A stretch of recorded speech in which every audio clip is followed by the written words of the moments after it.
you look at your setup there, this on the right-hand side, you kind of just bumped your hip there. So the ball's not too far forward there. Hands are nicely forward in front. You can see your hands are over your lead foot there. So that's how your checkpoint there.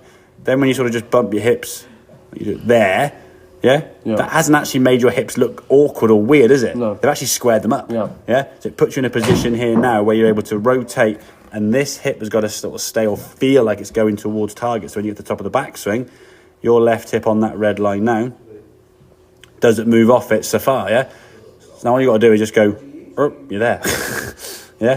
Now you're on that left hip, okay? So then you come back to the golf ball. There's a pretty good impact position.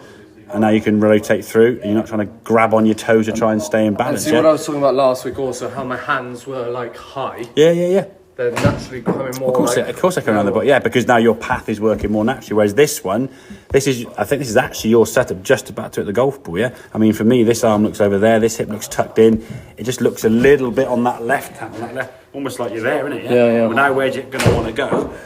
So your lead hip now, when you swing the golf club back, you do shuffle around a little bit. This one there, when you close the club face, then when you squared it, you move back, and then everything went back. And then when you swing back here, now that left hip's just moved too far, and you've got the spine angle leaning back here, and the jumper makes it look worse because it's already moved away and stuff. But you're moving off that. Now you've got five hips got to go, Now sometimes you can do that, and if you do that, you lay a good shot. But moving your hips that far, the best way I can describe it is, imagine you had a gun, you're going to hit the target there, on the screen, and you can start 1 inch off target, and you've got literally a split second to move back to target, boom, and pull the trigger. You could do that. But start over here, and then you're going to go, You'd miss it. You'd hit it sometimes, but a lot of the time you'd miss it. So if you've got to make a load of movement, and your hips have got to move too far to get in the position you want to, and you know you want to get into, you'll do it 1 in 5, and the thing is, the 4 in 5 won't be just like, they'll be like, oh my god, and because you get a lot of club head speed, you generate the power. When it goes wrong, it just goes miles off, doesn't it? So the less we have to move that hip back to target, the more consistent you are going to be to make that move, both in terms of your balance, your launch angle,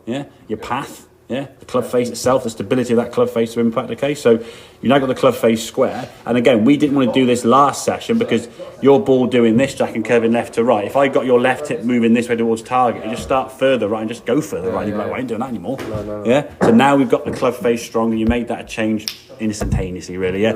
Got a better grip and stuff. Now from that position, we've got the better grip. It's trusting that we can make that rotation and feel like we're leaning behind it with that hip going forward, and your top half almost feels like it's leaning and swaying.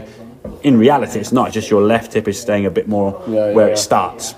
Similar to how you would do just throwing a golf ball. Just getting that hip preset. And if you think, however, what seems to you preset is actually normal. It feels like you moved it towards target. You've actually moved it to the right spot. Because my normal one is hips back to the right, and then when you rotate your hips from back here, this right hip's quite high. You're always going to go root and slide. I feel like I'm presetting it. It's almost like you're doing that with your left hip. Exactly. Your left leg is longer. That's exactly how it feels for me. You're just going to feel like there. Now from here, when you rotate, you're going to go root, and your left butt cheek will move towards target. So, and it'll just get you in a better position.